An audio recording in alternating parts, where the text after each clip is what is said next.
I have been joined by William Yita, who's the NAT trustee for the Accra West Metropolitan. Good morning. Good morning. How are you? Fine. Thank you so much for being with us. Yeah, thanks too for hosting me. Yes, and I will introduce our next guest briefly, but shortly. But let me start with our very first story, which is the teachers on strike. So, in front page of the Ghanaian Times has it here that no activity in public schools as teachers embark on nationwide strike. So I'll read from page 18 of the Ghanaian Times, and then I'll allow you explain exactly what's going on. So it says here, public schools activities came to a standstill across the country yesterday following the strike declared by the 3 teacher unions over the failure of government to pay their legacy arrears. Although students and pupils were in some schools, there were no teachers present to teach. It goes on to even talk about how some of these teachers will come to school, but they will fail to teach because they were on strike. And we all know that some of these students are actually preparing to take their exams. So what would this look like for the future of these students if the teachers are not in school? And GES also released a press release, actually, that they said they've paid up to 95% of the total staff who were owed. So if, 30,000 teachers out of 300,000 teachers are paid, does that really warrant these organizations going on strike? And of course, I'm talking about the National Association of Graduate Teachers, the Coalition of Concerned Teachers, and the Ghana National Association of Teachers. They've all come together to declare this strike. And they said between the years of 2012 to 2016, I believe some of the teachers were not paid. The numbers that were thrown around was 120,000, and then 90,000 of them have been paid, but 30,000 of the teachers have still not been paid. So they won't budge until those teachers have been paid, and they are still on strike. I also have with me Kofi Kapito, who is the CEO of Consumer Protection Agency. Good morning. Morning. Thank you so much for being with us. Thank you. So, Mr. Ita, let me start with you on this no activity in public schools because teachers are on strike story. Yeah. So shall it be. When the wind blows strongly in the forest, the palm trees will bow down to pay homage. And that is the homage we are now paying to the myriad of issues that are confronting the teacher. Even though the legacy arrears did not start today, and we cannot blame probably the current government for the accumulation of the arrears. We want to believe that if governance is a continuous process, and every government will come in to inherit both assets and liabilities, we will not be looking out for who created the problem, but we'll be looking out for who can solve the problem. Okay.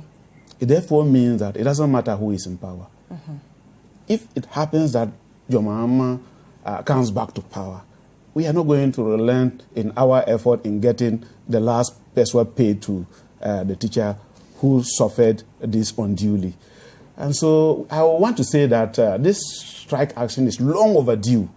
No other organization will tolerate this, where your teachers will be owed arrears for, say, 7 good years.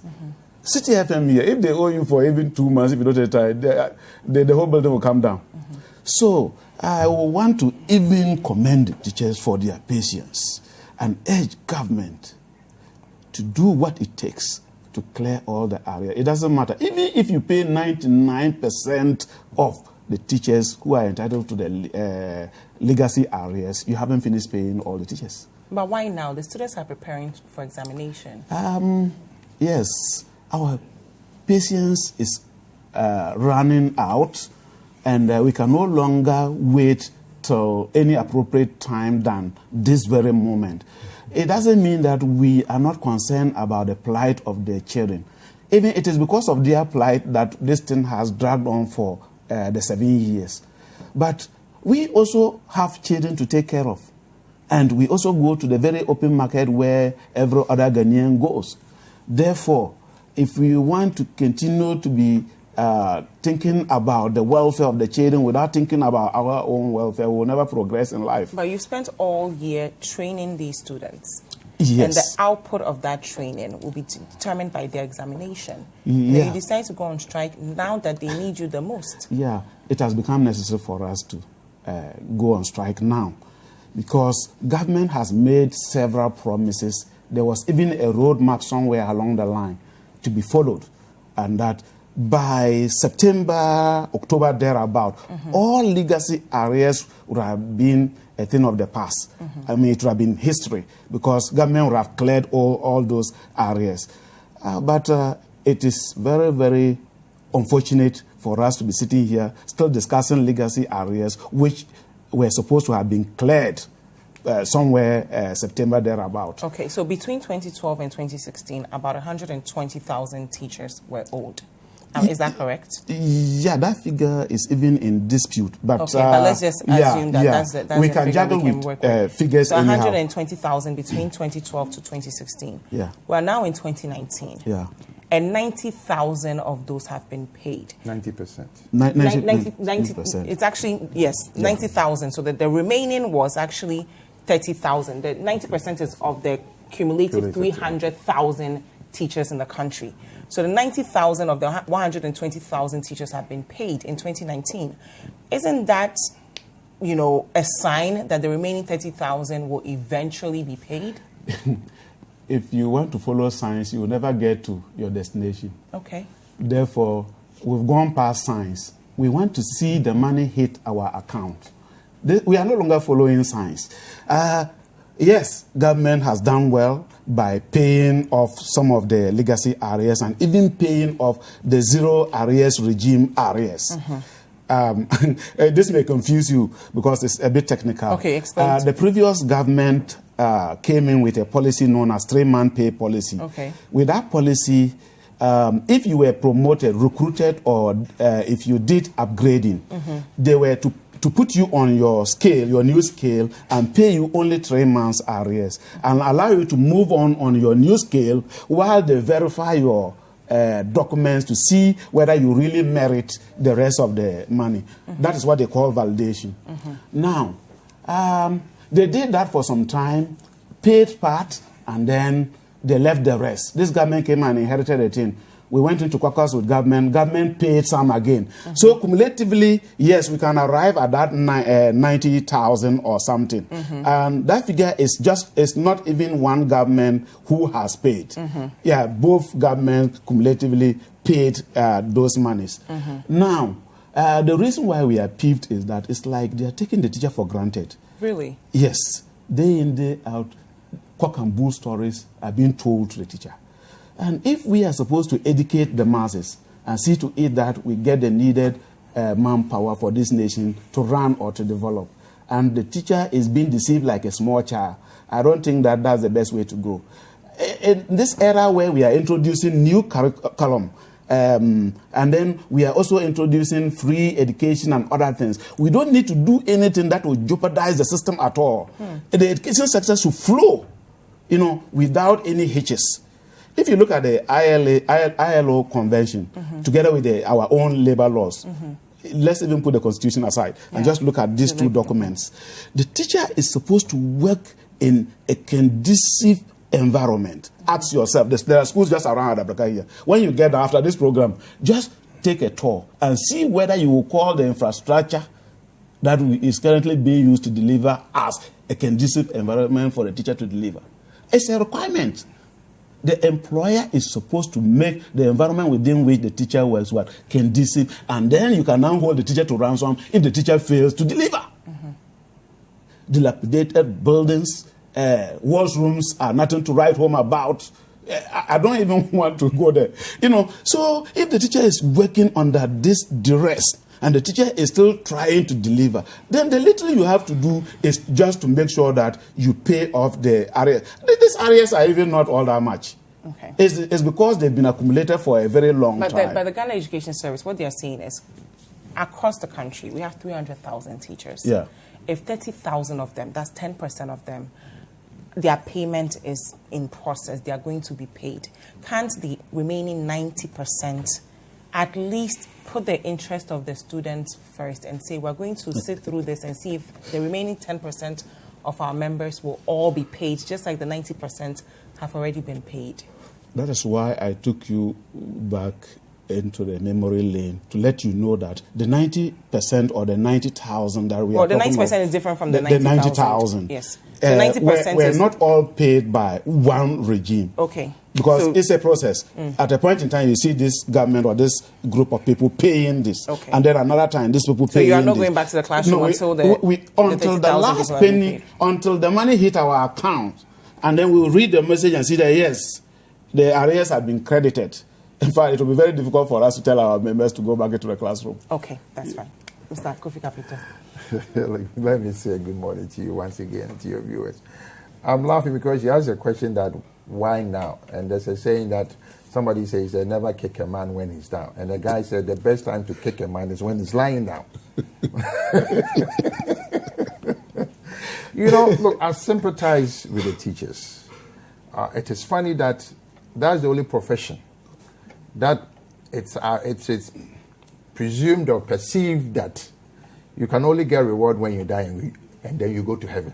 Really? Yes, they say the teacher's reward is in heaven. That is what they say. But the politician's reward is everybody's reward is on earth.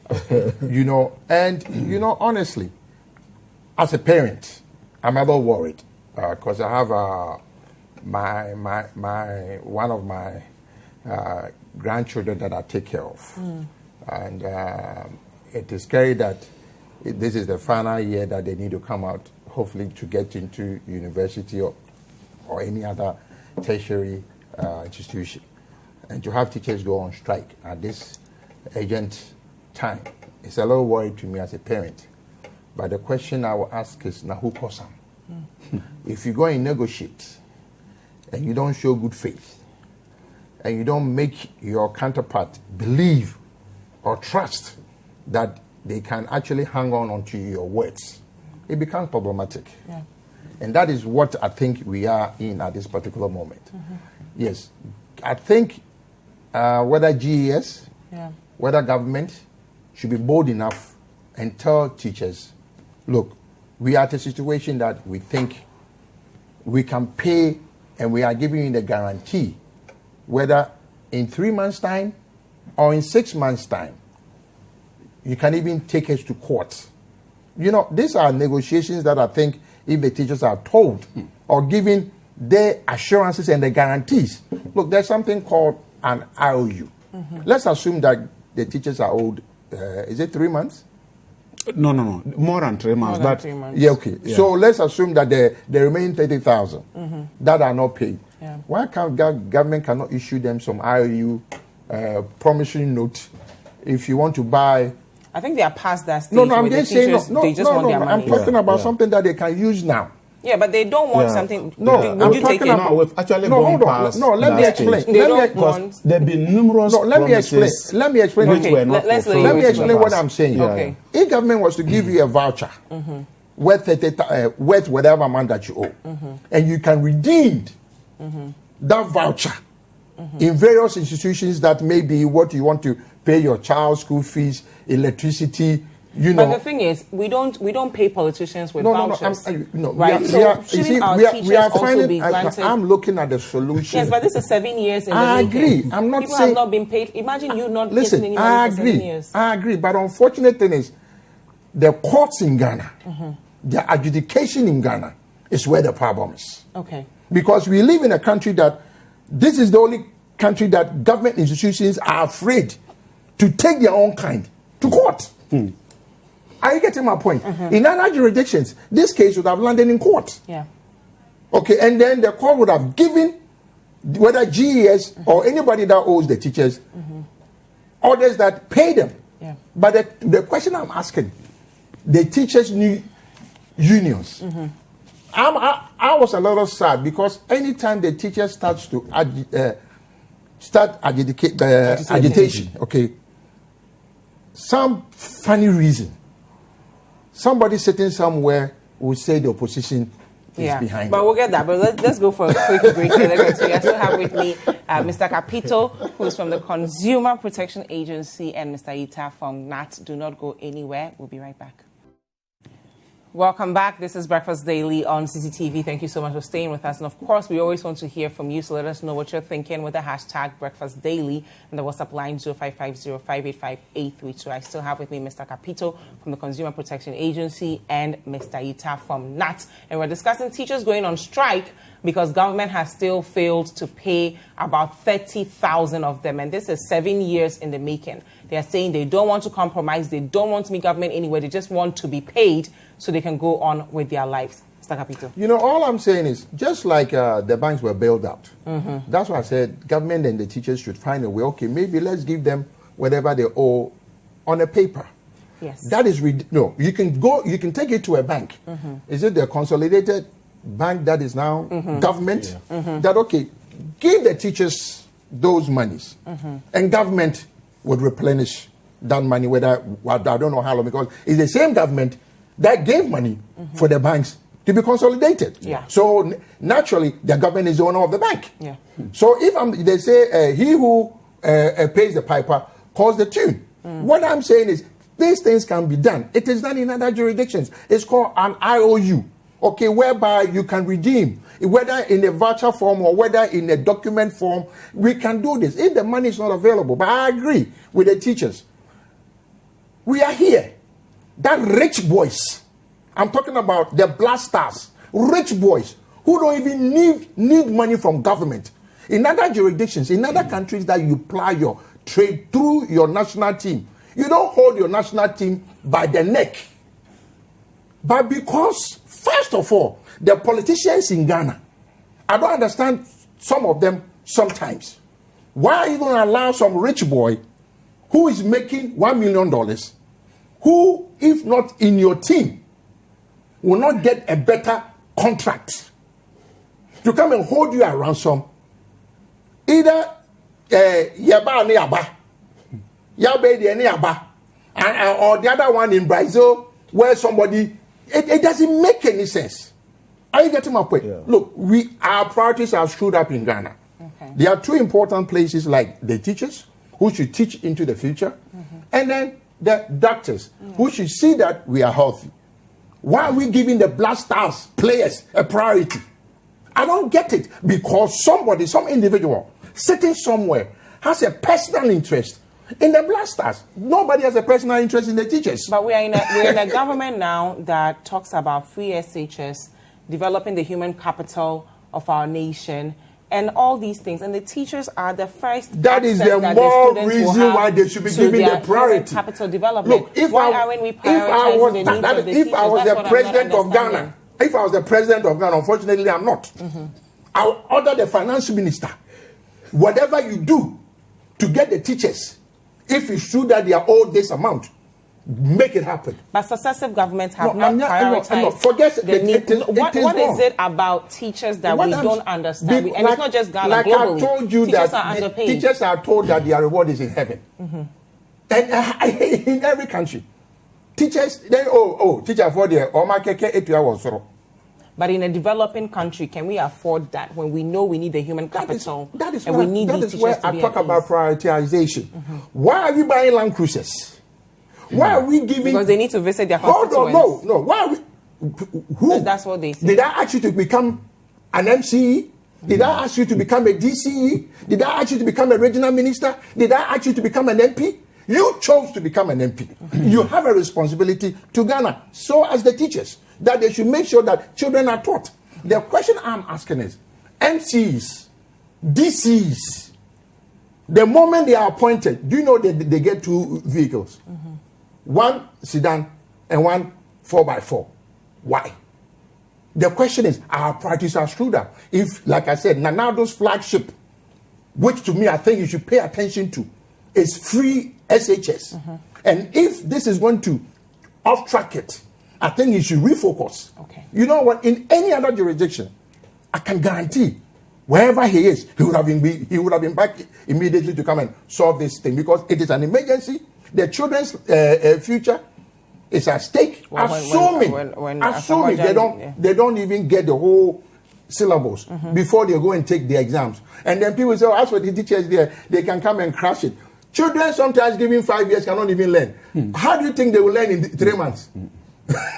You know, it's just priorities. Until we do that. Okay, look, let's look at the executive expenditure. Yeah. Not this particular time. Period. It is too huge. Too huge. Yeah. Let's see how we can say, okay, enough is enough. Somebody has done some. Rwanda, he says, apart from me and my vice president, no individual flies business class. I was on a trip with USID with this PDS thing. We went to India and Uganda. The day that we were leaving, the white lady who was in charge of us told us that by the State Department's policy, no government official travels in business class. There were 2 MPP MPs, 2 NDC MPs. Come and see them. This is preposterous. Don't they know we are honorables? The lady said, I am the leader of the litigation. I'm flying economy. You are coming to beg me for $580 million. I should buy you business class. Guess what? Next day at Kotoka Airport, these MPs were bought business class from the Ministry of Energy. Wow. The lady who I was part of it. And if they dare me, I'll mention their names. The question is, time has come. You come to serve in other jurisdictions. They serve, we don't serve them. Yeah. Look, I understand they have to be paid correctly. I don't have a problem. Time has come. Let's see, how are we going to pay MPs enough for us to stop these freebies? Okay. Thank you. And that is what is killing us. We are putting square pegs in round holes. Teachers are very, very important. Yes. Police people are very, very important. Actually, in Ghana, everybody is important. Yeah. So I would want Mr. Issa to wrap up on this topic for us, but I have a comment here that I wanted to share with our viewers. Dziffa, everyone who is a politician, lawyer, doctor was taught by a teacher. We can do without ministers and politicians, but we cannot do without teachers. Have the ministers been paid to date? Have the politicians been paid to date? Why does a teacher have to go through one extra day past the month to be paid? So my question to you in wrapping up is, beyond paying the teachers, what else should government be doing to make the job appealing for teachers? Because you are the ones grooming the next generation of Ghanaians. Yeah. If you sit here right now as a journalist and you speak fluent English, it comes from someone. If we misled you when you were growing up, your English would have been as bad as mine. No, yours is impeccable. It's just by the way. Then, so it means that the teacher is a focal point. The teacher is a pivot in the development of the child and that of the manpower needs of the society at large. Yeah, like the person mentioned, doctors, even president, whoever you want to mention. You can never mention any key person in society without mentioning the teacher. But the teacher is always the least.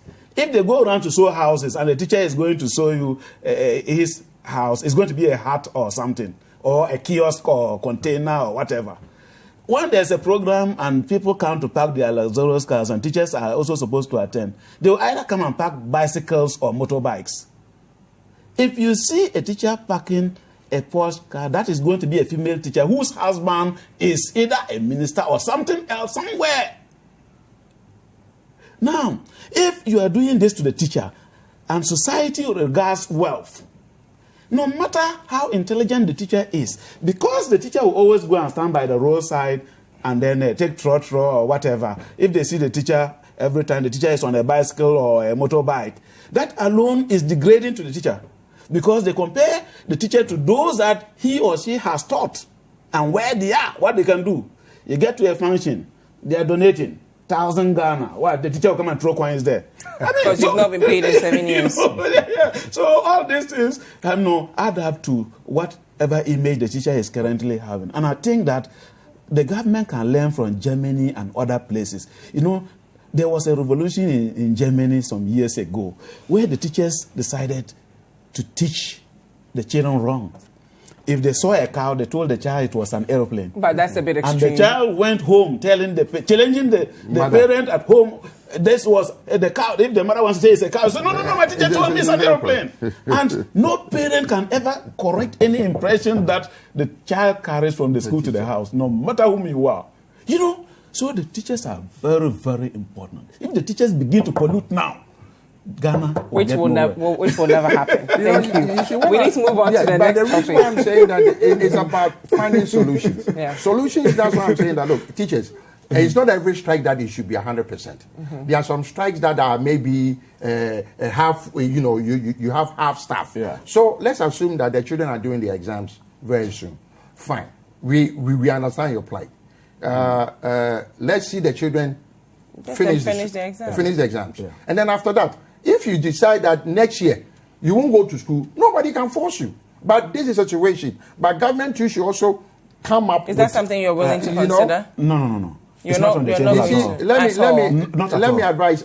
Listen, I am with you. Yeah. But you don't want a situation whereby you jeopardize the future of the children. Not every parent. I agree with you, but I don't want where the rest of the country will turn against you. Now you have us supporting you. Yeah. Sometimes hear what we say, so that we will also support you when you need us. But if you say no, thank you. I'm not saying we do have to move on to the next topic here, and I'm reading from citynewsroom.com.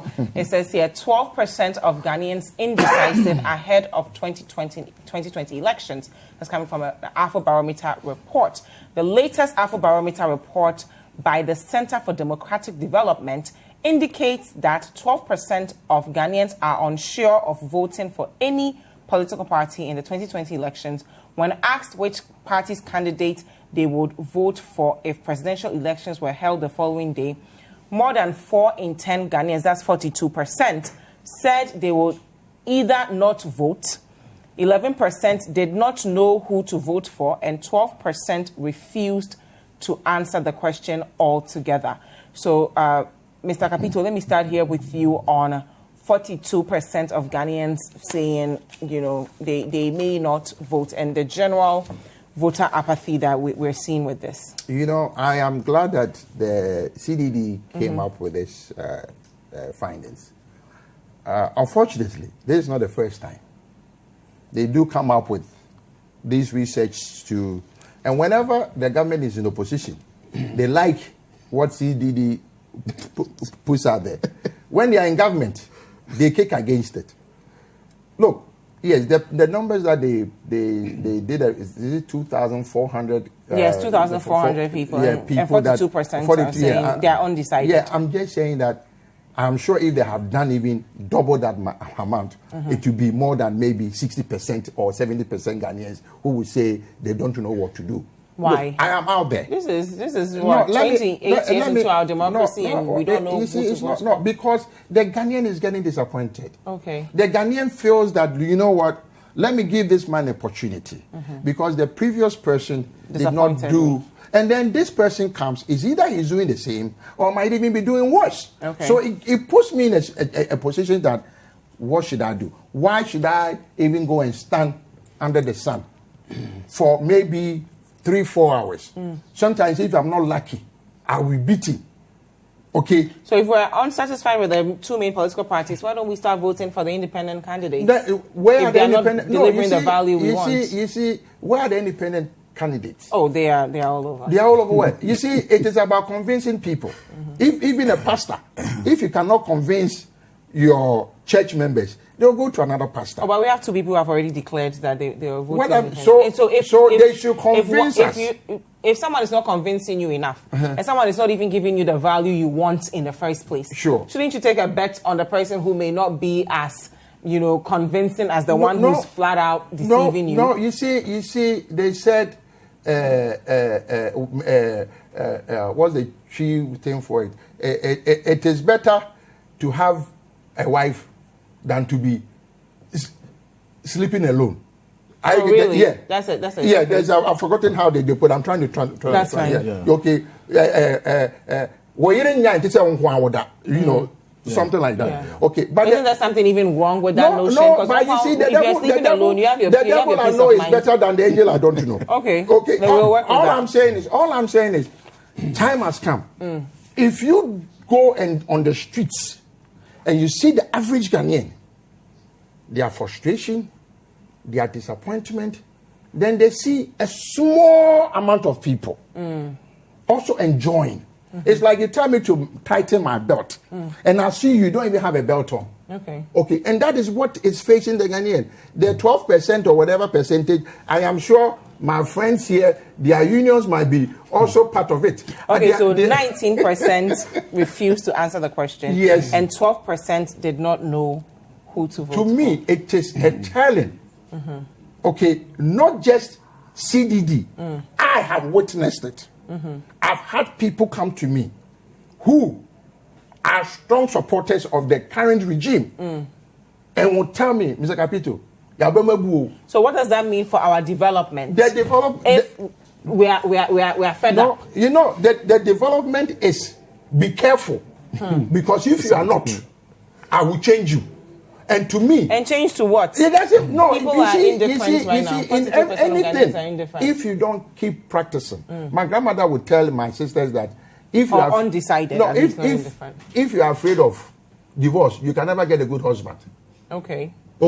My grandmother used to tell, say, if you are afraid of divorce. What does that mean? It means that if your husband is beating you, your husband is not doing the right thing, and because you are afraid to leave, maybe if you leave for the next person, the man would not beat you anymore. The man will give you all you want. You can't stay at one place and expect a different result. So we will keep playing chaskele with these. No, it's not chaskele. At a certain point, they will listen to the voters.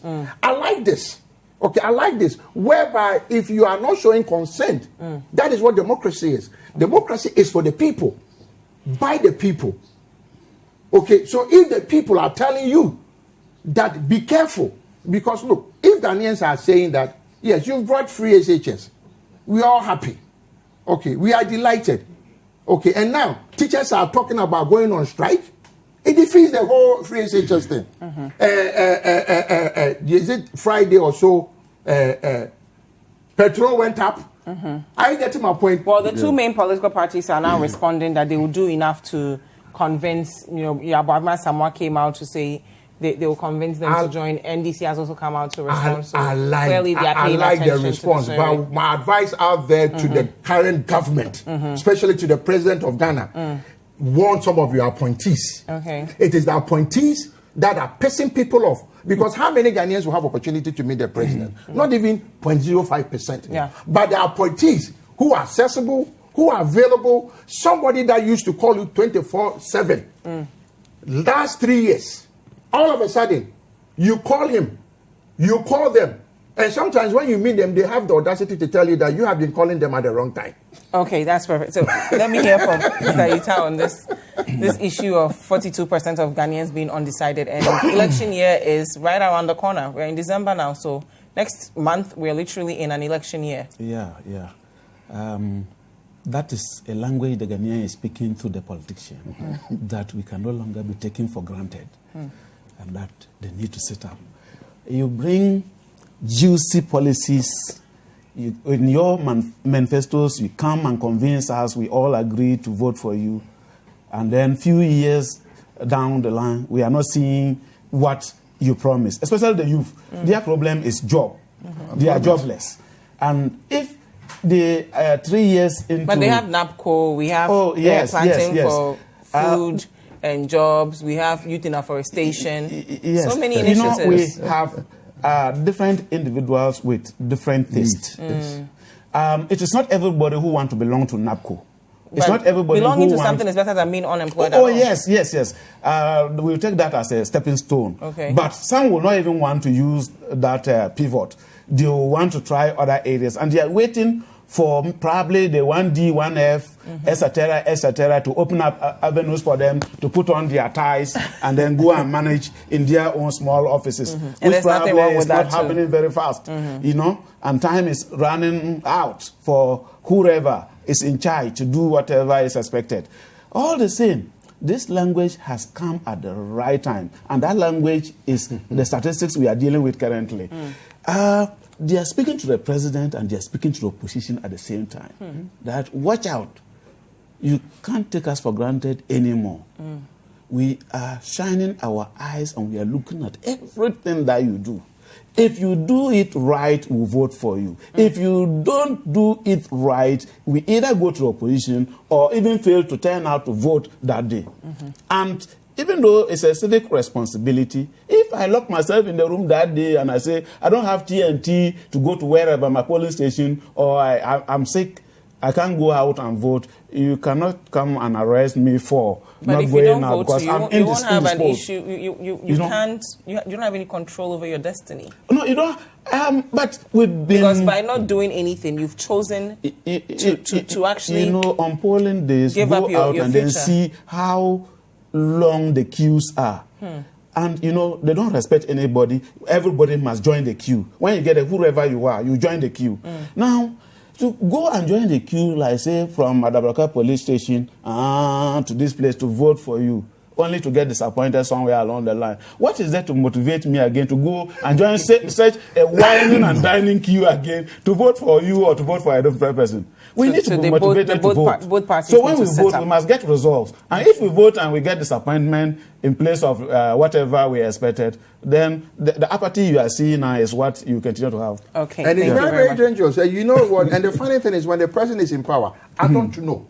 Maybe until I get into power. It looks like you don't listen to the masses. You only listen to the people who come and tell you, hey to the king. And I've told these people that it is better to listen to the person who is telling you the negative things, because he's the person that wants you to do the right thing. We want citizens, not spectators. Thank you. So in this country, if you are say it is a critic, you are in trouble. You're in trouble.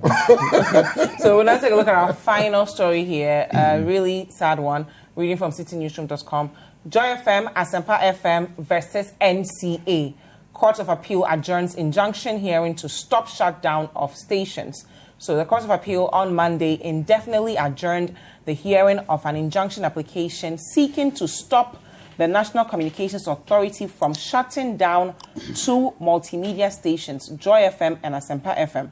The application, which is to stop the NCA from carrying out threats to shut down the two stations, comes ahead of an appeal challenging a High Court decision on June 2019, declaring that the NCA acted within its right to mandate the two stations to reduce their coverage area from 100 kilometers to 45 kilometers following the 2011 National Coverage Reclassification Policy. So all media houses have been told that we can no longer cover 100 kilometers. We must now shrink it down to 45. My first question is, why is the NCA even requiring this of media houses? If organizations are growing and they want to cover the entire nation, why must we shrink it to 45? You know, there's no country in the world, that maybe except a communist country, that I know that one maybe broadcaster can reach the whole nation. Okay. You may go on with the days where GBC or Ghana Radio, because there was the only radio station that was doing that. With the open of the radio and television market in any civilized country, there are limitations in terms of the boundary that you can transmit. It gets to a point that the radio stations that had sister stations all over will do what is called syndication, where I think some of your programs are carried by your other sister stations. Yes. It gets to a point, everything should be localized, apart from the syndicated shows.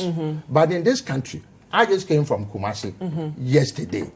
You can travel from Kumasi all the way to Suhum, and you are listening to a station in Kumasi, vice versa. And then we've given what is called a community radio licensing. So what is the community radio license also going to do to generate money? I get my point. It's supposed to be a community radio station. In case there's an emergency, it is quicker for the community radio station to disseminate information locally than you sitting here in Accra. But these media houses have been operating like this for the longest. No, but the fact that you've done the wrong thing, to shut the down fact that the right, I mean, give them a grace period. I agree that. But what I'm saying is, time has come. We should be doing that. Okay. I cannot travel from here to Boko. Listen to your station. Okay. What about the man in Boko who has a local business, who cannot afford paying commercial to you? Maybe the community radio station there who will broadcast into the community for the local, because nobody is going to go from Accra to Boko to go and buy guinea fowl. What about the business? If the business expands enough, the person in Boko can also have the job. person in Boko will come to you. No, they can be your regional correspondent. No, what I'm saying is that's why I call it. So they can stay where they are and still be covered. It's the syndication. The syndication shows, yes, you are entitled. Okay, like I said, in the advanced countries where we are learning from, I don't understand why we Ghanaians, for some strange reason, we don't do any invention, we don't do anything. But the man who does it doesn't also mean we should copy and paste. No, it's not copy and paste. It might be more relevant for us to do what's relevant to us. You see, it is funny. When I tell you that, do as the white man says, you tell me that this is Africa. But meanwhile, no, I'm just saying. But meanwhile, when it comes to things that you think is African, that you say, oh, hey, but this is Ghana. Oh, but the white man enslaved human beings. Should we copy that blindly as well? But I won't go there with you. We've been enslaving our people before the white man came. Please, on this issue of Joy FM, Asempa FM, and NCA. Yeah, these are big media houses that are helping the masses. They disseminate information. Reducing the spectrum from, say, 100 kilometers or what to 45 is just too small. I will beg to differ from Kapito, and I would want the NCA to create that kind of environment that will enable competition.